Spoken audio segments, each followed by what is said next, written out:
ನೋಡಿರೋರೆಲ್ಲ ಈಗ ಜಸ್ಟ್ ನೋಡ್ಕೊಂಡು ಆಚೆ ಬಂದಿರೋರೆಲ್ಲ ಒಂಥರ ಹ್ಯಾಂಗ್ ಓವರಲ್ಲಿದ್ದಾರೆ, ನಿಮಗೂ ಗೊತ್ತು. ವೆರಿ ಹ್ಯಾಪಿ, ಜನರ ರಿಯಾಕ್ಷನ್ ಚೆನ್ನಾಗಿದೆ and hoping for the best. 15th release ಇದೆ ಆ್ಯಂಡ್ ಕಾದು ನೋಡೋಣ.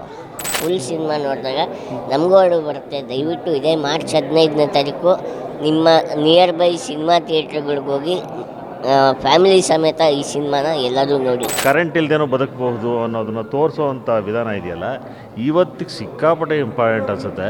ಇನ್ಫ್ಯಾಕ್ಟ್ ಹೇಳಬೇಕು ಅಂತಂದರೆ ನಾವು ಸಹ ಮನೆಯಲ್ಲಿ ಕರೆಂಟ್ ಇಲ್ಲದೇ ಇರೋಂಥ ದಿನಗಳನ್ನ ನೋಡೋವಂಥ ಸ್ಥಿತಿ ಆಗಿದೆ ಈಗ. ಸೊ ಎಲ್ಲರ ಪಾತ್ರನೂ ಅದೇ ಥರ ಒಂದು ತೂಕದಿಂದನೇ ಬಂದಿದೆ, ತೂಕದಿಂದ ನಡ್ಕೊಂಡು ಹೋಗಿದೆ. ಕೊನೆವರೆಗೂ ನಮಗೆ ಒಂದು ಎಂಗೇಜಿಂಗ್ ಆಗಿ ಕರ್ಕೊಂಡು ಹೋಗುವಂಥ ಚಿತ್ರ. 15ನೇ ತಾರೀಕು ಮಿಸ್ ಮಾಡದೆ ನೀವು ನಿಮ್ಮ ಕುಟುಂಬದವರು, ಪಕ್ಕದ ಮನೆ ಕುಟುಂಬದವರು ಎಲ್ಲರೂ ಕರ್ಕೊಂಡು, ಸ್ನೇಹಿತರು ಎಲ್ಲರೂ ಹೋಗಿ ಸಿನಿಮಾ ನೋಡಿ ಗೆಲ್ಲಿಸ್ಬೇಕು ಅನ್ನೋ ನಮ್ಮದು ಒಂದು ಆಸೆ, ಆಕಾಂಕ್ಷೆ. ಅದಕ್ಕೆ ಉತ್ತರ ಜನರ ರಿಯಾಕ್ಷನ್ ನೋಡಿದಾಗ ಇವಾಗ ಸಿಕ್ಕಿದೆ. ಸೊ ಪ್ರತಿ ಸಿನಿಮಾ ಮಾಡಬೇಕಾದ್ರೆ ಯಾಕೆ ಮಾಡ್ತಿದ್ದೀನಿ ಅಂತ ನಾನು ಕೇಳ್ಕೊಂಡಾಗ ಯಾಕೆ ಸಿನಿಮಾ ನೋಡಬೇಕು ಅಂತ ಹೇಳೋದಕ್ಕೆ ನನ್ನ ಹತ್ರ ಪಾಯಿಂಟ್ಸ್ ಇರುತ್ತೆ. ಸೊ ಈಗ ಜನಕ್ಕೆ ಅದು ಅನ್ನಿಸ್ತಾ ಇದೆ, ಕನೆಕ್ಟ್ ಆಗಿದ್ದಾರೆ ಅಂತ ಅಂದ್ಕೊಂಡಿದ್ದೀನಿ. ಅವ್ರ ಕಣ್ಣಲ್ಲಿ ಒಂದು ತೊಟ್ಟು ಲಾಸ್ಟಲ್ಲಿ ಒಂದು ನೀರು ಬಂದಾಗ ಅದು ಹ್ಯಾಂಗ್ ಓವರ್ ಇಳಿದೋಗ್ಬಿಡುತ್ತೆ. ಇದು ಒಂದು ಸಂಬಂಧಗಳನ್ನು ಹೇಳುವಂಥ ಸಿನಿಮಾ. ಕರೆಂಟ್ ಇವಾಗಿನ ಸೋಷಿಯಲ್ ಮೀಡಿಯಾ ಲೈಫಲ್ಲಿ ಹೇಗೆ ಲೈಫ್ನ ಲೀಡ್ ಮಾಡ್ತಿದ್ದೀವಿ, ಇಲ್ಲ ಅಂದರೆ ನಾವೀಗ ಹೇಗೆ ಜೀವನ ಮಾಡ್ತೀವಿ ಅನ್ನೋದನ್ನ ಚೆನ್ನಾಗಿ ತೋರಿಸಿದ್ದಾರೆ. ಸಮಾಜಕ್ಕೆ ಒಂದು ಒಳ್ಳೆ ಮೆಸೇಜ್ ಕೊಡೋ ಒಂದು ಸಿನಿಮಾ ಮಾಡಬೇಕು ಅಂತ ಎಲ್ಲರಿಗೂ ಆಸೆ ಇರುತ್ತೆ. ಆ ಆಸೆ ಇವತ್ತು ರಘು ಸರ್ ನಮಗೆ ಒಂದು ಆಪರ್ಚುನಿಟಿ ಕೊಟ್ಟು ಈ ಸಿನಿಮಾದಲ್ಲಿ ಮಾಡಿದ್ದಾರೆ. So line man cinema March 15 release ಆಗ್ತಾಯಿದೆ. ದಯವಿಟ್ಟು ನೀವು ಒಬ್ಬರೇ ಅಲ್ಲ, ನಿಮ್ಮ ಫ್ಯಾಮಿಲಿ ಅಲ್ಲಿ ಪಕ್ಕ ಸೆಟಪ್ ಇದ್ರು ಅವರು ಕರ್ಕೊಂಡು ಎಲ್ಲರೂ ಹೋಗಿ ನಮ್ಮ ಸಿನಿಮಾ ನೋಡಿ. ನಮಸ್ಕಾರ ಸ್ನೇಹಿತರೆ, ಸ್ಪೀಡ್ ಪ್ಲಸ್ ಕರ್ನಾಟಕ ಚಾನಲ್ಗೆ ಸ್ವಾಗತ. ನಾನು ನಿಮ್ಮ ಸಂದೀಪ್. ಬೆಂಗಳೂರು ಇಂಟರ್ನ್ಯಾಷನಲ್ ಫಿಲ್ಮ್ ಫೆಸ್ಟಿವಲಲ್ಲಿ ರಘು ಶಾಸ್ತ್ರಿ ನಿರ್ದೇಶನ ಮಾಡಿರೋ ಲೈನ್ ಮ್ಯಾನ್ ಅನ್ನೋ ಒಂದು ಸಿನಿಮಾ ರಿಲೀಸ್ ಆಗಿದೆ. ಸಾಕಷ್ಟು ಕಡೆ ಆ ಸಿನಿಮಾದ ಬಗ್ಗೆ ಒಂದು ಒಳ್ಳೆ ಅಭಿಪ್ರಾಯ ಬರ್ತಾಯಿದೆ. ಇವತ್ತು ನಾನು ಕೂಡ ಅಲ್ಲಿಗೆ ಬಂದಿದ್ದೆ ಆ್ಯಕ್ಚುಲಿ. ಬಟ್ ಒಂದು ವಿಭಿನ್ನ ಏನಂತ ಅಂದರೆ ಸಿನಿಮಾದ ಟಿಕೆಟ್ಗಳನ್ನ ಅವರು ಬೆಂಗಳೂರು ಇಂಟರ್ನ್ಯಾಷನಲ್ ಫಿಲ್ಮ್ ಫೆಸ್ಟಿವಲಲ್ಲಿ ವಿಭಿನ್ನವಾಗಿ ಕೊಡೋ ಥರ ಒಂದು ಸಿನಿಮಾನ ಪ್ರಮೋಟ್ ಮಾಡ್ತಾ ಇದ್ದಾರೆ. ಆ ಸಿನಿಮಾದಲ್ಲಿ ಪಾತ್ರ ಮಾಡಿರೋ ಒಬ್ಬರು ದಿಲೀಪ್ ಕೆಂಪೇಗೌಡ ಅಂತ ಇಲ್ಲಿದ್ದಾರೆ ನೋಡಿ. KB ಮ್ಯಾನ್ ಗೆಟಪ್ಪಲ್ಲಿ ಈಗ ನಿಮ್ಮ ಮನೆ ಹತ್ರ ಏನು ಬಂದ್ಬಿಟ್ಟು ಕರೆಂಟ್ ಬಿಲ್ ಕೊಡ್ತಾರೆ, ಸಾಕಷ್ಟು ಕಡೆ ಬರ್ತಾ ಇಲ್ಲ, ಇವಾಗ ಏನೋ 0 ಬರ್ತಾ ಇದೆ. ಸೊ ಬಟ್ ಆದರೂ ಇನ್ನೊಂದು ಬೇರೆ ಕಡೆಲ್ಲ ನೋಡ್ತಾ ಇರ್ತೀರ ಲೈನ್ ಮ್ಯಾನ್ ಗೆಟಪ್ಪಲ್ಲಿ. ಸೊ ಈ ಲೈನ್ ಮ್ಯಾನ್ ಗೆಟಪ್ಪಲ್ಲಿ ಪ್ರತಿಯೊಬ್ಬರಿಗೂ ಟಿಕೆಟ್ನ ಕೊಡ್ತಾ ಇದ್ದಾರೆ. ಒಂದು ಪ್ರಮೋಷನ್ ಅಂದರೆ ವಿಭಿನ್ನವಾಗಿ ಪ್ರಮೋಷನ್ ಮಾಡ್ತಾರೆ. ಆಯ್ತು, ಏನೋ ಹೇಳೋಕ್ಕೆ ಅವಕಾಶ ಕೊಡ್ತೀನಿ, ಒಂದು ನಿಮಿಷ ಇರಿದಿಲ್ಲ, ಪಾತ್ರದಲ್ಲೇ ಇದ್ದಾರೆ ಇನ್ನು ನೋಡಿ. ಟಿಕೆಟು ಲೈನ್ ಮ್ಯಾನ್ ಅನ್ನೋ ಸಿನಿಮಾ ಹೆಸರಿದೆ ಇಲ್ಲಿ. ಹೆಸರು ಜೊತೆಗೆ ಸೆನ್ಸಾರು ಏನಿದೆ, ಒಂದು KB ಬಿಲ್ ಮಾದರಿಯಲ್ಲಿ ಮಾಡಿಬಿಟ್ಟು ಒಂದು ವಿಭಿನ್ನವಾಗಿ ಪ್ರಮೋಟ್ ಮಾಡ್ತಾ ಇದ್ದಾರೆ ಸಿನಿಮಾನ ಜನಕ್ಕೆ ತಲುಪ್ಸೋಕ್ಕೆ. ಆ್ಯಂಡ್ ಸಿನಿಮಾದಲ್ಲಿ ಆ್ಯಕ್ಟ್ ಮಾಡಿರೋಂಥ ದಿಲೀಪ್ ಅವರು ಅದೇ ಗೆಟಪ್ಪಲ್ಲಿ ಅವರ. ದಿಲೀಪ್ ನಮಸ್ತೆ, ಹೇಗಿದ್ದೀರಾ? ಚೆನ್ನಾಗಿದ್ದೀನಿ ಅಣ್ಣ. ಹಿಡ್ಕೊಂತೀನಿ ಬಿಡಿ ಸರ್. ಓಕೆ, ಚೆನ್ನಾಗಿದ್ದೀನಿ ಅಣ್ಣ. ಇದು ಬಿಲ್ ಬಂದು ಇದು ನಿಮ್ಮದೇ, ಇದು ಕರೆಂಟ್ ಬಿಲ್ ಕಟ್ಟಿಲ್ಲ. ನಮಗೆ 0 ಬಂದಿರುತ್ತೆ, ತೊಂದರೆ ಇಲ್ಲ ಬಿಡಿ. ಇವಾಗ ಪಾತ್ರದಿಂದ ಹೊರಗಡೆ ಬರೋಣ. ಇವಾಗ ಲೈನ್ ಮ್ಯಾನ್ ಅಲ್ಲಿ ನೀವು ಆಕ್ಟ್ ಮಾಡಿದ್ರೆ ಲೈನ್ ಮ್ಯಾನ್ ರಿಲೀಸ್ ಆಗ್ತಾ ಇದೆ. ಇಷ್ಟೊತ್ತು ಅದನ್ನೇ ಮಾಡ್ತಿದ್ನಲ್ಲ, ಹಂಗೆ ಕಂಟಿನ್ಯೂ ಮಾಡಿ ಬಿಲ್ ಕೊಟ್ಬಿಡೋಣ ಅಂತ ಅಷ್ಟೇ. ಲೈನ್ ಮ್ಯಾನ್ ಅಲ್ಲಿ ಮಾಡಿದಿರಾ, ಸಿನಿಮಾ ರಿಲೀಸ್ ಆಗ್ತಿದೆ, ಸಿನಿಮಾ ನೋಡಿದ್ರೆ ಅದ್ಭುತವಾಗಿ ಬಂದಿದೆ, ನೀವು ಚೆನ್ನಾಗಿ ಮಾಡಿದ್ದೀರಾ, ಎಷ್ಟು ಖುಷಿ ಇದೆ? ತುಂಬ ಖುಷಿ ಆಗ್ತಿದೆ ಅಣ್ಣ. ಯಾಕೆ ಅಂತಂದರೆ ಇದು ನನ್ನ ಮೊದಲನೇ ಸಿನಿಮಾ. ನಾನು ಈ ಸಮಯದಲ್ಲಿ ಮಣಿಕಾಂತ್ ಕದ್ರಿ ಸರ್ ಮತ್ತು ರಘು ಶಾಸ್ತ್ರಿ ಸರ್ನ ನಾನು ತುಂಬ ನೆನೆಸ್ಕೋಬೇಕು. ಯಾಕೆಂದರೆ ಅವರೇ ನನಗೆ ಈ ಆಪರ್ಚುನಿಟಿ ಕೊಟ್ಟಿದ್ದು. ಆ್ಯಂಡ್ ನಿಮ್ಮನ್ನೆಲ್ಲ ನಾನು ನೆನೆಸ್ಕೊಳ್ಳೋದಿಲ್ಲ, ಬಟ್ ಅದು ಮನಸ್ಸಲ್ಲಿರುತ್ತೆ ಚೆನ್ನಾಗಿ. ನಾವು ಒಂದು 20 ದಿನ ಚಾಮರಾಜನಗರದಲ್ಲಿ ಶೂಟಿಂಗ್ ಆಗಿದ್ದು. ತುಂಬ ಚೆನ್ನಾಗಿತ್ತು ಶೂಟಿಂಗಲ್ಲಿ. ಎಲ್ಲರದ್ದು ಒಡನಾಟ ಇವಾಗ ಅದೇ ಕ್ಯಾರಿ ಆಗಿದೆ. ಸಂದೀಪಣ್ಣ ನಮಗೆ ಒಂಥರ ಅಣ್ಣನ ಥರನೇ. ಅಲ್ಲಿಂದ ನಮ್ಮ ಜರ್ನಿ ಅಲ್ಲಿಂದ ಸ್ಟಾರ್ಟ್ ಆಗಿದ್ದು ನಮ್ಮದು. ಸೊ ನಂಗೆ ಸ್ವಂತ ಅಣ್ಣನ ಥರನೇ. ಇವತ್ತು 1.5 ಇಯರ್ಸ್ ಆಯಿತು ಶೂಟಿಂಗಾಗಿ. ಇವತ್ತು ಫಸ್ಟ್ ಸ್ಕ್ರೀನಿಂಗ್ ಆಗಿದೆ ಬ್ಯಾಂಗ್ಳೂರು ಇಂಟರ್ನ್ಯಾಷನಲ್ ಫಿಲ್ಮ್ ಫೆಸ್ಟಿವಲಲ್ಲಿ. ಇವತ್ತು ಕೊನೆ ದಿನ ಸ್ಕ್ರೀನಿಂಗ್ ಇವತ್ತು. ಸೊ ಎಲ್ಲರೂ ನೋಡಿ ಏನಿಸ್ತು ಸಿನಿಮಾ ನೋಡಿ ನನಗೆ ಅದೇ ಎತ್ತೋರಿಗೆ ಹೆಗಣಾನೆ ಮುದ್ದು ಅನ್ನೋಂಗೆ ನಮಗೆ ಸಿನಿಮಾ ನಂಗೆ ತುಂಬ ಇಷ್ಟ ಆಗಿದೆ ಆ್ಯಕ್ಚುಲಿ.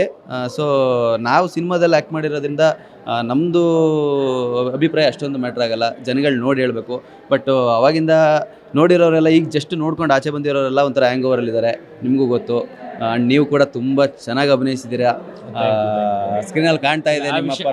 ಬರ್ತೀನಿ. ಇವಾಗ ಇನ್ನೊಂದೇನಂತಂದ್ರೆ, ಈಗ ನಾರ್ಮಲ್ ಆಗಿ ನಾನು ಮಾಡೋ ಕೆಲಸ ಇವ್ರು ಲೈನ್ ಮ್ಯಾನ್ ಗೆಟಪ್ಪಲ್ಲೇ ಇರೋದ್ರಿಂದ ಈಗ ಮೈಕ್ನ ಇವ್ರ ಕೈಗೆ ಕೊಡ್ತೀನಿ. ಒಂದು ಸ್ವಲ್ಪ ಹೊತ್ತು ನಮ್ಮ ಸ್ಪೀಡ್ ಪ್ಲಸ್ನ ಸ್ಪೆಷಲ್ ರಿಪೋರ್ಟರ್ ಆಗಿ ಅವ್ರ ಜವಾಬ್ದಾರಿ ಕೊಡ್ತೀನಿ. ಸಿನಿಮಾದಲ್ಲಿ ಇರೋ ಪಾತ್ರಧಾರಿಗಳು ಯಾರ್ಯಾರು ಇದ್ದಾರೆ ಇಲ್ಲಿ ಎಲ್ಲರೂ ಇವರೇ ಇಂಟರ್ವ್ಯೂ ಮಾಡ್ಕೊಂಬರ್ತಾರೆ. ನೋಡೋಣ ಹೇಗೆ ಮಾಡ್ತಾರೆ ಅಂತ. ಇದು ಒಂದು ಟಾಸ್ಕ್ ನಿಮಗೆ. ಈಗ ಲೈನ್ ಮ್ಯಾನ್ ಪಾತ್ರದಿಂದ ಆಚೆ ಬಂದು ಸ್ಪೆಷಲ್ ರಿಪೋರ್ಟರ್ ಆಗಿ ಬರಬೇಕು, ಅಲ್ಲಿಂದ ಶುರು ಮಾಡಿ ಅವರಿಂದ. ಈ ಥರ ಟ್ವಿಸ್ಟ್ ನನಗೆ ಶೂಟಿಂಗಲ್ಲೂ ಕೊಟ್ಟಿದ್ದೀರಾ, ಆಚೆನೂ ಕೊಡ್ತಾನೆ ಇರ್ತೀರಾ. ಇದು ಸಡನ್ನಾಗಿ ಹಿಂಗೆ ಕೊಟ್ಟಿದ್ದೀರಾ. ನನಗೆ ಎಷ್ಟು ಬರುತ್ತೋ ಅಷ್ಟು ಮಾಡ್ತೀನಿ. Thank you. ಹಾಯ್, ಎಲ್ರಿಗೂ ನಮಸ್ಕಾರ. ನಾನು ಲೈನ್ ಮ್ಯಾನ್ ಚಿತ್ರದ ಆರ್ಟಿಸ್ಟ್ ದಿಲೀಪ್ ಕೆಂಪೇಗೌಡ. ಈಗಷ್ಟೇ ಸ್ಪೀಡ್ ಪ್ಲಸ್ ಕರ್ನಾಟಕದ ಸ್ಪೆಷಲ್ ರಿಪೋರ್ಟ್ ನಾನು ಮಾಡ್ತಾಯಿದ್ದೀನಿ. ಯಾಕೆಂದರೆ ಈಗ ನನ್ನ ತಂಡ ಎಲ್ಲ ನನ್ನ ಜೊತೆ ಇದ್ದಾರೆ. ಬನ್ನಿ ಅವ್ರನ್ನ ನಾವು ಇಂಟ್ರ್ಯಾಕ್ಟ್ ಮಾಡೋಣ.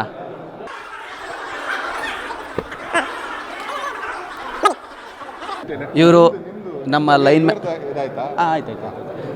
ಇವರು ನಮ್ಮ ಲೈನ್ ಮ್ಯಾನ್ ಚಿತ್ರದ music director and one of the producer ಆದ ಮಣಿಕಾಂತ್ ಕದ್ರಿ ಸರು. ಇವಾಗ ತಾನೇ ಸರ್ ಸ್ಕ್ರೀನಿಂಗ್ ಆಗಿದೆ ಬ್ಯಾಂಗ್ಳೂರು ಇಂಟರ್ನ್ಯಾಷನಲ್ ಫಿಲ್ಮ್ ಫೆಸ್ಟಿವಲಲ್ಲಿ. ಇವತ್ತು ಸ್ಕ್ರೀನಿಂಗ್ ಆಗಿದೆ, ಎಲ್ಲರೂ ನೋಡಿದ್ದಾರೆ, ತುಂಬ ಖುಷಿಪಟ್ಟಿದ್ದಾರೆ. ಸರ್, ನಿಮ್ಗೆ ಏನು ಅನ್ನಿಸ್ತಿದೆ ಸರ್? ತುಂಬ ಚೆನ್ನಾಗಿ, ತುಂಬ ಹ್ಯಾಪಿ. ಯಾಕಂದರೆ ಒಂದು ಪ್ರೌಡ್ ಫೀಲ್ ಆಗ್ತಾಯಿದೆ. ಒಂದು ಒಳ್ಳೆಯ ಚಿತ್ರಕ್ಕೆ ನಾನೊಬ್ಬ ತಂತ್ರಜ್ಞನಾಗಿ ಹಾಗೂ ಒಬ್ಬ ಸಹ ನಿರ್ಮಾಪಕನಾಗಿ ಒಬ್ಬ ನಟನಾಗಿ ಬಂದಿದ್ದಕ್ಕೆ ಆ್ಯಂಡ್ ವೆರಿ ಹ್ಯಾಪಿ. ಜನರ ರಿಯಾಕ್ಷನ್ ಚೆನ್ನಾಗಿದೆ and hoping for the best. 15th release ಇದೆ ಆ್ಯಂಡ್ ಕಾದು ನೋಡೋಣ. Thank you so much sir. And ಇಲ್ಲೊಂದು ಟೈಗರ್ ಇದೆ, ನಮ್ಮ ಚಿತ್ರತಂಡದ ಒಂದು ಟೈಗರ್ ಇದೆ. ಅವ್ರನ್ನೂ ಮಾತಾಡ್ಸೋಣ. ಇಲ್ಲಿದ್ದಾರೆ. ಲೈಗರ್ ಸರ್ ನಮಸ್ತೆ. ಇವಾಗ ತಾನೇ ನಮ್ಮ ಲೈನ್ ಮ್ಯಾನ್ ಚಿತ್ರ ಸ್ಕ್ರೀನಿಂಗ್ ಆಗಿದೆ ಬ್ಯಾಂಗ್ಳೂರು ಇಂಟರ್ನ್ಯಾಷನಲ್ ಫಿಲ್ಮ್ ಫೆಸ್ಟಿವಲ್ಲಿ. ಸೊ ಸ್ಪೀಡ್ ಪ್ಲಸ್ ಕರ್ನಾಟಕದಲ್ಲಿ ಸ್ಪೆಷಲ್ ರಿಪೋರ್ಟರಾಗಿ ನಾನೇ ಲೈನ್ ಮ್ಯಾನ್ ಚಿತ್ರತಂಡದ ಆರ್ಟಿಸ್ಟ್ ಕೂಡ ನಾನೇ ಇದು ಮಾಡ್ತಾಯಿದ್ದೀನಿ. ಏನೋ ನಾನೇ ಸ್ಪೆಷಲ್ ರಿಪೋರ್ಟ್ ನಾನು ಮಾಡ್ತಾಯಿದ್ದೀನಿ. ಸೊ ನಿಮಗೆ ಸಿನಿಮಾ ನೋಡಿದ್ರಿ, ನೀವು ಚಿತ್ರದಲ್ಲಿ ಒಂದು ಭಾಗ ಕೂಡ ನೀವು. ನಿಮ್ಗೆ ಏನು ಅನ್ನಿಸ್ತಾ ಇದೆ ಹೇಳಿ ಸರ್? ಇವಾಗ ಸೋಷಿಯಲ್ ಮೀಡಿಯಾ ಮತ್ತು ಜನರ ಸಂಪರ್ಕ ಎಲ್ಲ ಕಮ್ಮಿ ಆಗಿಬಿಟ್ಟಿದೆ. ಒಂದು ಊರಲ್ಲಿ ಖುಷಿಯಾಗಿ ಇರೋವಾಗ ಒಂದು ಕರೆಂಟ್ ತೆಗೆದಾಗ ಅದಾಗೋ ಕಷ್ಟಗಳು ಜೊತೆಗೆ ಆ ಕಷ್ಟನೆಲ್ಲ ಮರೆತು ಎಲ್ಲ ಜನ ಮೊಬೈಲೆಲ್ಲ ಎತ್ತಿಟ್ಬಿಟ್ಟು ಬಂದು ಒಂದು ಕಡಲೆಕಟ್ಟೆಯಲ್ಲಿ ಕೂತ್ಕೊಳ್ಳೋದು ಅದೆಲ್ಲ ತುಂಬ ರೇರ್ ಆಗೋಗಿದೆ. ಅದು ಒಂದು ಒಳ್ಳೆ ಕಂಟೆಂಟ್ ಇಟ್ಕೊಂಡು ಒಂದು ಸಬ್ಜೆಕ್ಟ್ ಮಾಡಿದ್ದಾರೆ ನಮ್ಮ ರಘುಶಾಸ್ತ್ರಿ ಸರು. ಆಮೇಲೆ ಒಳ್ಳೆ ಮ್ಯೂಸಿಕ್ಕು ಮಣಿಕಾಂತ್ ಸರು. ನಾವು ಶೂಟಿಂಗ್ ಮಾಡೋವಾಗ ಲಾಸ್ಟ್ ಸಾಂಗ್ ಮಾಡೋವಾಗ ಅದು ಹ್ಯಾಚ್ ಆಗೋದು, ಮೊಟ್ಟೆಯಿಂದ ಮರಿ ಆಚೆ ಬರೋದು, ಅದಾದ ತಕ್ಷಣ ಜಯಶ್ರೀ ಅಮ್ಮ ಅವ್ರದ್ದು ಪರ್ಫಾರ್ಮೆನ್ಸು ಅದೆಲ್ಲ ನೋಡ್ತಾ ಇದ್ರೆ ನಾವು ಶೂಟಿಂಗ್ ಮಾಡಬೇಕಾದ್ರೂ ಅಳ್ತಾ ಇದ್ವಿ. ಇವಾಗ ಆನ್ ಸ್ಕ್ರೀನ್ ನಾನು ಇದೇ ಫಸ್ಟ್ ಟೈಮ್ ನೋಡಿದ್ದು. ಡಬ್ಬಿಂಗ್ ಮಾಡೋವಾಗ ನೋಡಿದ್ದೆ, ಒಂದು ಚಿಕ್ಕ ಪುಟ್ಟ ಇದ್ರೊಳಗೆ ನೋಡಿದ್ದೆ. ಬಟ್ ಇವಾಗ ಫುಲ್ ಸಿನಿಮಾ ನೋಡಿದಾಗ ನಮಗೂ ಅಳು ಬರುತ್ತೆ. ದಯವಿಟ್ಟು ಇದೇ ಮಾರ್ಚ್ 15ನೇ ತಾರೀಕು ನಿಮ್ಮ ನಿಯರ್ ಬೈ ಸಿನಿಮಾ ಥಿಯೇಟ್ರ್ಗಳಿಗೆ ಹೋಗಿ ಫ್ಯಾಮಿಲಿ ಸಮೇತ ಈ ಸಿನಿಮಾನ ಎಲ್ಲರೂ ನೋಡಿ. Thank you Liger sir. ಇವಾಗ ನಮ್ಮ ಜೊತೆ ಸುನಿಲ್ ಕುಮಾರ್ ಸಿಂಗ್ ಸರ್ ಡೈರೆಕ್ಟರ್ ಇದ್ದಾರೆ. ಅವ್ರ ಜೊತೆನೂ ಒಂದು ಇಂಟರಾಕ್ಟ್ ಮಾಡೋಣ. ಸರ್ ನಮಸ್ತೆ. ಇವಾಗ ತಾನೇ ನಮ್ಮ ಲೈನ್ ಮ್ಯಾನ್ ಚಿತ್ರನ ನೀವು ನೋಡಿದ್ರಿ. ಸರ್, ನಿಮ್ಗೆ ಏನು ಅನ್ನಿಸ್ತಿದೆ? ಒಂದಷ್ಟು ಅಭಿಪ್ರಾಯಗಳನ್ನ ತಿಳಿಸ್ಬೋದಾ? ಅಭಿಪ್ರಾಯಗಳನ್ನ ಪರ್ಸ್ನಲಾಗಿ ತಿಳಿಸೋಣ ಅಂತಂದರೆ ಇವರು ಪಬ್ಲಿಕ್ಕಾಗಿ ತಿಳಿಸಿ ಅಂತ ಹೇಳ್ತಾ ಇದ್ದಾರೆ. ಸಿನಿಮಾ ಫಸ್ಟ್ ಆಫ್ ಆಲ್ ನನಗೆ ಬೇಸಿಕಲಿ ನಾನು ಹಳ್ಳಿ ಗಾಡಿಯಿಂದ ಬಂದಿರೋಂಥವ್ರು. ಹಳ್ಳಿಯ ಚಿತ್ರಣ ಮಾಡೋದೇ ಸ್ವಲ್ಪ ಕಷ್ಟ. ಅಂಥದ್ರಲ್ಲಿ ಇದನ್ನು ಮೊದಲನೇ ಸತಿ ಈ ಸಿನಿಮಾ ನೋಡಿದಾಗ ಈ ಹಳ್ಳಿ ಗಾಡಿನಲ್ಲಿ ಅಷ್ಟೊಂದು ಜನರನ್ನ ಇಟ್ಕೊಂಡು ಸಿನಿಮಾ ಮಾಡಿರೋದೇ ಗ್ರೇಟ್ ಅದು. ಆಮೇಲೆ ಎಲ್ಲ ನಟರುಗಳು ಸಹ ತುಂಬ ಸಹಜವಾಗಿ ಅಭಿನಯಿಸ್ತಾಯಿದ್ರು. ಸೊ ಹಾಗಾಗಿ ನಟರಿಗೆ ಒಂದಷ್ಟು ಕ್ರೆಡಿಟ್ ಹೋಗುತ್ತೆ. ನನಗೆ ದೊಡ್ಡ ಆಶ್ಚರ್ಯ ಏನು ಅಂತಂತಂದರೆ ಮಣಿಕಾಂತ್ ಕದ್ರಿ ಅವರು ಇಷ್ಟು ಸಹಜವಾಗಿ ಅಭಿನಯಿಸ್ತಾರಂತ ನನಗೆ ಗೊತ್ತಿರಲಿಲ್ಲ. ಸೊ ಕನ್ನಡ ಸಿನಿಮಾ ಇಂಡಸ್ಟ್ರಿಗೆ ಮ್ಯೂಸಿಕ್ ಡೈರೆಕ್ಟರ್ ಜೊತೆ ನಟ ಆಗಿ ಸಹ ಎಂಟ್ರಿ ಕೊಟ್ಟಿದ್ದಾರೆ. ಚೆನ್ನಾಗಿ ಮಾಡಿದ್ದಾರೆ ಎಲ್ಲ ಅನಿಸುತ್ತೆ. ಆಮೇಲೆ ಇವತ್ತಿನ ಮಾಡ್ರನ್ ಡೇಸಲ್ಲಿ ಇದೊಂದು ಬ್ಯೂಟಿಫುಲ್ ಥಾಟ್ ಅನ್ಸೋದು ಏನಂತಂದರೆ, ಒಂದು ಅಂದರೆ ಕೊನೆಯ ಸಂದೇಶ ಎದ್ದು ಕಾಣಿಸುತ್ತೆ, ಎಲ್ರಿಗೂ ಬದುಕೋ ಹಕ್ಕಿದೆ ಅಂತ. ಅದನ್ನು ಹೇಳೋದಕ್ಕೆ ತೊಗೊಂಡ್ರೋ ಸ್ಕ್ರೀನ್ ಪ್ಲೇ ಥಾಟ್ ಇದೆಯಲ್ಲ, ಅದು ಸಿಕ್ಕಾಪಟ್ಟೆ ಚೆನ್ನಾಗಿದೆ. ಅಂದರೆ ಫಾರ್ ಎಕ್ಸಾಂಪಲ್ ಕರೆಂಟ್ ಇಲ್ಲದೇನೋ ಬದುಕಬಹುದು ಅನ್ನೋದನ್ನು ತೋರಿಸೋವಂಥ ವಿಧಾನ ಇದೆಯಲ್ಲ, ಇವತ್ತಿಗೆ ಸಿಕ್ಕಾಪಟ್ಟೆ ಇಂಪಾರ್ಟೆಂಟ್ ಅನಿಸುತ್ತೆ. ಇನ್ಫ್ಯಾಕ್ಟ್ ಹೇಳಬೇಕು ಅಂತಂದರೆ ನಾವು ಸಹ ಮನೆಯಲ್ಲಿ ಕರೆಂಟ್ ಇಲ್ಲದೇ ಇರೋಂಥ ದಿನಗಳನ್ನ ನೋಡೋವಂಥ ಸ್ಥಿತಿ ಆಗಿದೆ. ಈಗ ಕರೆಂಟ್ ಹೋಯ್ತು ಅಂತಂತಂದ್ರೆ ಎಲ್ಲರೂ ಒಟ್ಟಿಗೆ ಕೂತ್ಕೊಂಡಿರೋವಂಥದ್ದು ಇದೆಯಲ್ಲ, ಅದು ಸಿಕ್ಕಾಪಟ್ಟೆ ತುಂಬ ಚೆನ್ನಾಗಿದೆ. ಅದನ್ನು ತುಂಬ ಚೆನ್ನಾಗಿ ಮಾಡ್ಕೊಂಡಿದ್ದಾರೆ, ಯೂಸ್ ಆಗಿದೆ ಇದ್ರದ್ದು. ಸೊ ಹಾಗಾಗಿ ಪ್ರತಿ ಹಂತದಲ್ಲೂ ಸಿನಿಮಾ ನೋಡಿಸ್ಕೊಂಡು ಹೋಗ್ತಾ ಇರುತ್ತೆ. ಸೊ ಎಲ್ಲೂ ಬೋರ್ ಹೊಡಿಸಲ್ಲ, ಎಂಗೇಜಿಂಗ್ ಆಗಿದೆ. ಅದ್ರ ಜೊತೆಗೆ ದೊಡ್ಡ ದೊಡ್ಡ ಸಂದೇಶನ ಸೀನ್ ಮೂಲಕ ಹೇಳ್ತಾ ಹೋಗ್ತಾ ಇರೋದಿದೆಯಲ್ಲ, ಅದು ಸಿಕ್ಕಾಪಟ್ಟೆ ಗ್ರೇಟ್ ಅಂತ ಅನಿಸುತ್ತೆ. ತುಂಬ ಒಳ್ಳೆ ಸಿನಿಮಾ. ಇದನ್ನು ಒಂಥರ ಜನರಲ್ ಪಬ್ಲಿಕ್ ನೋಡಬೇಕು. ನಾವೇನು ಮಾಡ್ಬಿಡ್ತೀವಿ, ಈ ಥರ ಸೆಲೆಬ್ರಿಟೀಸು ಈ ಸಿನಿಮಾಗೆ ಸಂಬಂಧಪಟ್ಟಿದ್ದು ಮಾಡ್ತೀವಿ. ಆದಷ್ಟು ಜನರಲ್ ಪಬ್ಲಿಕ್ ಬಂದು ಇದನ್ನು ನೋಡ್ದ ಅಂತಂದರೆ ಅವ್ರಿಗೂ ಅನಿಸ್ಬಿಡುತ್ತೆ ಡೆಫಿನೆಟಾಗಿ. ಎಲ್ಲೋ ಒಂದು ಕಡೆ ಈ ನಮ್ಮ ಲಾಕ್ಡೌನ್ ಶುರುವಾದಾಗ ವರ್ಷಕ್ಕೆ ಒಂದು ತಿಂಗಳು ಯಾಕೆ ಲಾಕ್ಡೌನ್ ಆಗಬಾರ್ದು ಅಂತ ಅಂದ್ಕೊಂಡ್ವಿ. ಅದೇ ಥರ ವಾರಕ್ಕೊಂದು ದಿವಸ ಕರೆಂಟ್ ಇಲ್ದೇನೂ ಬದುಕುವಾಗ ಹಿಂಗೆ ಇರುತ್ತೆ ಅನ್ನೋದನ್ನು ಈ ಸಿನಿಮಾ ಹೇಳುತ್ತದು. ಹಂಗಾಗ್ಬಿಟ್ರೆ ಒಳ್ಳೇದೇನೋ. ಆಮೇಲೆ ಅದರಲ್ಲೂ ತಿಂಗಳಿಗೊಂದು ಸೀರ ಅಂದರೆ ಹುಣ್ಣಿಮೆ ಎಲ್ಲ ಆಚರಿಸ್ಬಿಟ್ರೆ, ಈ ಥರದ ಹುಣ್ಣಿಮೆ ಬೆಳಕಲ್ಲಿ ಊಟ ಮಾಡೋ ಅಂಥ ಒಂದು ಇದೆ ಸಂತೋಷನೆಲ್ಲ ಹಂಚ್ಕೊಂಡ್ರೆ ಈ ಸಿನಿಮಾ ನೋಡಿ ಸೊಸೈಟಿಗೆ ಒಂಥರ ಒಳ್ಳೇದು ಅಂತ ಅನಿಸುತ್ತೆ. ಆಲ್ ದ ಬೆಸ್ಟ್ ಸರ್, ಚೆನ್ನಾಗಾಗಿದೆ ಸಿನಿಮಾ. Thank you sir. ಇದು ಇವಾಗ ತಾನೇ ಸ್ಕ್ರೀನಿಂಗ್ ಆಗಿದೆ. ಇವಾಗ ಸ್ಕ್ರೀನಿಂಗ್ ನೋಡಿದ್ದೀರಾ ನೀವು. ಮಾರ್ಚ್ 15ನೇ ತಾರೀಕು ಸಿನಿಮಾ ರಿಲೀಸ್ ಆಗ್ತಿದೆ ರಾಜ್ಯಾದ್ಯಂತ.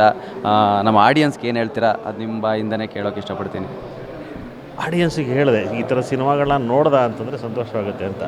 ಆಮೇಲೆ ಸಾಮಾನ್ಯವಾಗಿ ಇದನ್ನೆಲ್ಲ ಏನು ಮಾಡ್ತಾರೆ, ಈ ಆರ್ಟ್ ಸಿನಿಮಾ ಅಂತ ಕನ್ಸಿಡರ್ ಮಾಡ್ತಾ ಇದ್ದಂಗೆ ಥಿಯೇಟ್ರಿಗೆ ಬರೋದು ಅವಾಯ್ಡ್ ಆಗ್ಬಿಡುತ್ತೆ ಈಗ.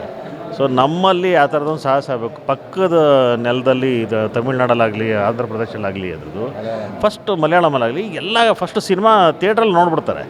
ಆಮೇಲೆ ಚೆನ್ನಾಗಿಲ್ಲ ಅಂತ ಡಿಸ್ಕಷನ್ ಮಾಡ್ತಾರೆ. ಇಲ್ಲೇನಾಗ್ಬಿಟ್ರತ್ತೆ, ಥಿಯೇಟ್ರಿಗೆ ಬಂದು ನೋಡಿ ಅದನ್ನು ಎಂಜಾಯ್ ಮಾಡೋಂಥ ಕಲ್ಚರ್ಗಳು ಕಡಿಮೆ ಆಗ್ತಾಯಿದ್ದಾವೆ. ಸೊ ಅದಕ್ಕೆ ಯಾರು ಹೊಣೆನೋ ಗೊತ್ತಿಲ್ಲ.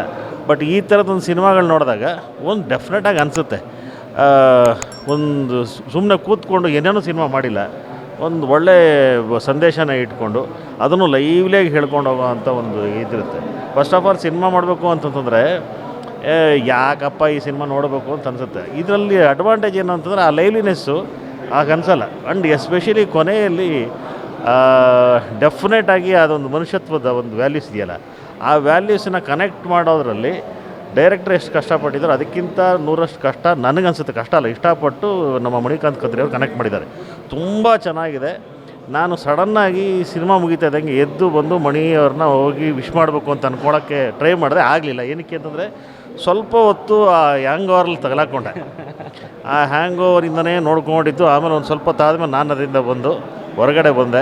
ಆ್ಯಂಡ್ ಡೆಫಿನೆಟಾಗಿ ಸಿನಿಮಾಗೆ ಬೇಕಾಗಿರೋದು ದೊಡ್ಡ ಪ್ಲಸ್ ಪಾಯಿಂಟ್ ಏನಂದರೆ, ಆ ಕ್ಲೈಮ್ಯಾಕ್ಸ್ ಹ್ಯಾಂಗ್ ಓವರ್ ಇದೆಯಲ್ಲ, ಅದು ಮನೆಯವ್ರಿಗೂ ತೊಗೊಂಡೋಗ್ಬೇಕು. ಆ ಮನೆಯವ್ರಿಗೂ ತೊಗೊಂಡೋಗೋವಂಥ ಹ್ಯಾಂಗ್ ಓವರು ನನಗೆ ಕಾಣಿಸ್ತು.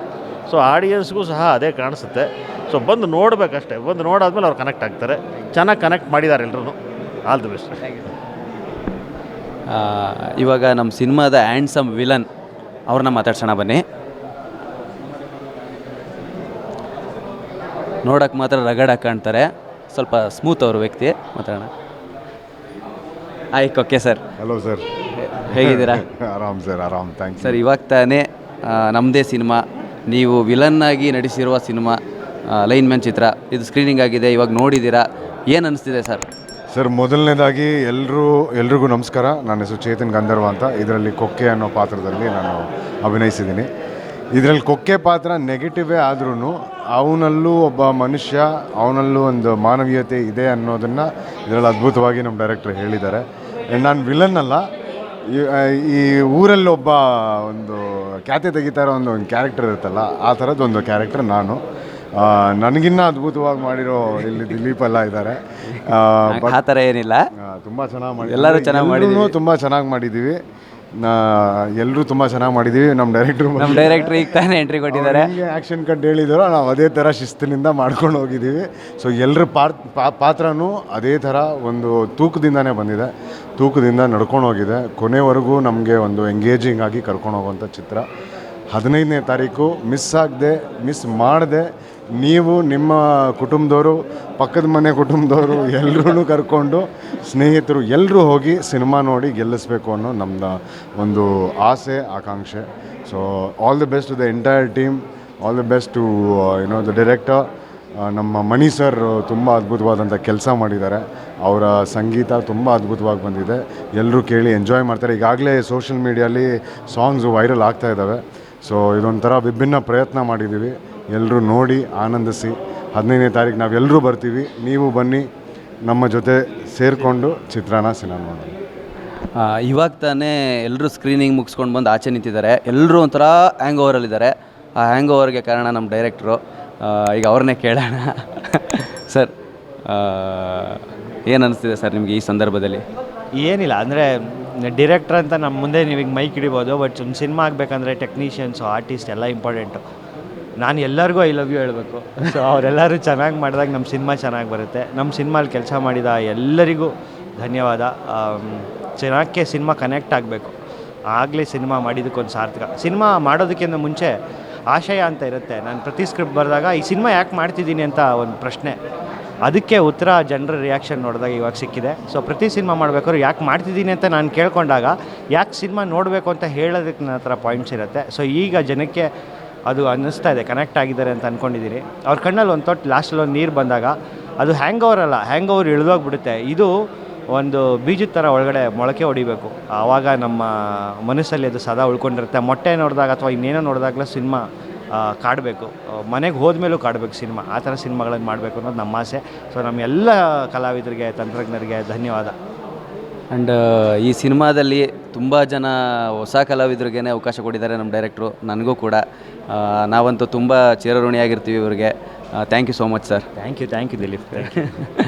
ಆ್ಯಂಡ್ ಈ ಸಿನಿಮಾದಲ್ಲಿ ನನ್ನ ಗೆಳೆಯ ನಿಂಬೆ ಹುಳಿ ಪಾತ್ರ ಮಾಡಿರುವಂತಹ ದ ಒನ್ ಆ್ಯಂಡ್ ಓನ್ಲಿ ನಮ್ಮ ಲೆಜೆಂಡ್ ಶ್ರೀದತ್ತ ಬ್ರೋ ಇದ್ದಾರೆ. ಅವ್ರನ್ನ ಮಾತಾಡ್ಸೋಣ. ಬ್ರೋ, ಇವಾಗ ತಾನೇ ಸ್ಕ್ರೀನಿಂಗ್ ಆಗಿದೆ, ನಾವೆಲ್ಲ ಫಸ್ಟ್ ಟೈಮ್ ನೋಡಿದ್ದೀವಿ ಸಿನಿಮಾನ, ನಾವು ಕೂಡ ನೋಡಿದ್ದೀವಿ. ನೀವಂತೂ ಸೂಪರ್ಬಾಗಿ ಮಾಡಿದ್ದೀರಾ, ಅದು ನನ್ನ ಅಭಿಪ್ರಾಯ. ನಿಮ್ಗೆ ಏನು ಅನ್ನಿಸ್ತಿದೆ? ಸಖತ್ ಖುಷಿ ಆಗ್ತಿದೆ. ಅಂದರೆ ಈ ಥರ ಕಂಟೆಂಟ್ ಇರೋ ಸಿನಿಮಾಗಳು ಇತ್ತೀಚೆಗೆ ತುಂಬ ಕಡಿಮೆ ಆಗ್ತಿದೆ. ಬಟ್ ಇವಾಗ ಒಂಥರ ಖುಷಿ ಆಗ್ತಿದೆ. ಏನಕ್ಕೆ ಅಂದರೆ ನಾವೆಲ್ಲ ಅಲ್ಲಿ ಒಂದಷ್ಟು ದಿವಸ ಇದ್ದು ಒಂದು ಚೆನ್ನಾಗಿರೋ ಬಾಂಡಿಂಗ್ಸ್ನ ಬೆಳೆಸ್ಕೊಂಡು ಇದ್ವಿ. ಇದು ಒಂದು ಸಂಬಂಧಗಳನ್ನು ಹೇಳುವಂಥ ಸಿನಿಮಾ. ಇವಾಗಿನ ಸೋಷಿಯಲ್ ಮೀಡಿಯಾ ಲೈಫಲ್ಲಿ ಹೇಗೆ ಲೈಫ್ನ ಲೀಡ್ ಮಾಡ್ತಿದ್ದೀವಿ, ಇಲ್ಲ ಅಂದರೆ ನಾವೀಗ ಹೇಗೆ ಜೀವನ ಮಾಡ್ತೀವಿ ಅನ್ನೋದನ್ನ ಚೆನ್ನಾಗಿ ತೋರಿಸಿದ್ದಾರೆ.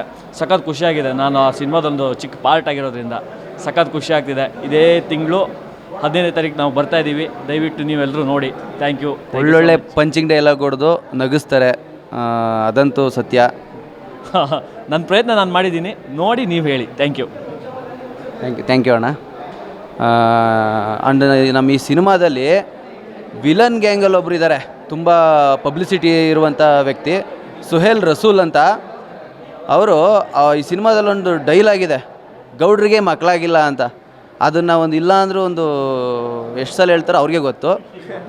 ಅವ್ರನ್ನೊಂದು ಸಲ ಮಾತಾಡ್ಬಿಡೋಣ. ಎಂತ ಸಾವ, ಗೌಡ್ರಿಗೂ ಇನ್ನೂ ಮಕ್ಕಳಾಗಿಲ್ಲ, ಯಾಕೆ ಆಗ್ತಾ ಇಲ್ಲ ಇವ್ರಿಗೆ ಗೊತ್ತು. ಯಾಕೆ ಆಗ್ತಾ ಇಲ್ಲ ಗೌಡ್ರಿಗೆ ಮಕ್ಕಳು? ಅದು ಮಾರ್ಚ್ 15ನೇ ತಾರೀಕು ಎಲ್ಲ ಥಿಯೇಟ್ರಿಗೆ ಬಂದು ನೋಡಿದ್ರೆ ಗೊತ್ತಾಗುತ್ತೆ. ನಿಮ್ಗೇನು ಅನ್ನಿಸ್ತು? ಮಾರ್ಚ್ 15ಗೆ ನೀವು ಥಿಯೇಟ್ರಿಗೆ ಬನ್ನಿ, ನೋಡಿ, ಆವಾಗ ನಿಮಗೆ ಗೊತ್ತಾಗುತ್ತೆ ಗೌಡ್ರಿಗೆ ಮಕ್ಕಳೇ ಯಾಕೆ ಆಗ್ತಾ ಇಲ್ಲ, ಅದರ ಹಿಂದ್ಗಡೆ ಏನು ಪ್ರಾಬ್ಲಮ್, ಯಾವ ರೀಸನ್, ಯಾರು. ಹೌದಲ್ವಾ? ನಮ್ಮ ರೂಮ್ಮೇಟ್ ಇವರು, ನಾವು ಜೊತೆಯಲ್ಲಿ ಇದ್ವಿ ಚಾಮರಾಜನಗರ್ನಲ್ಲಿ. 2 ದಿನ ಶೂಟ್, 8 ದಿನ ಆಯಿತು. ತುಂಬ ಹಾರ್ಡ್ ವರ್ಕ್ ಮಾಡಿದ್ದೀವಿ. ಒಂದು ಶೂಟ್ 3,000 ಟೈಮ್ಸ್ ಮಾಡಿದ್ದೀವಿ.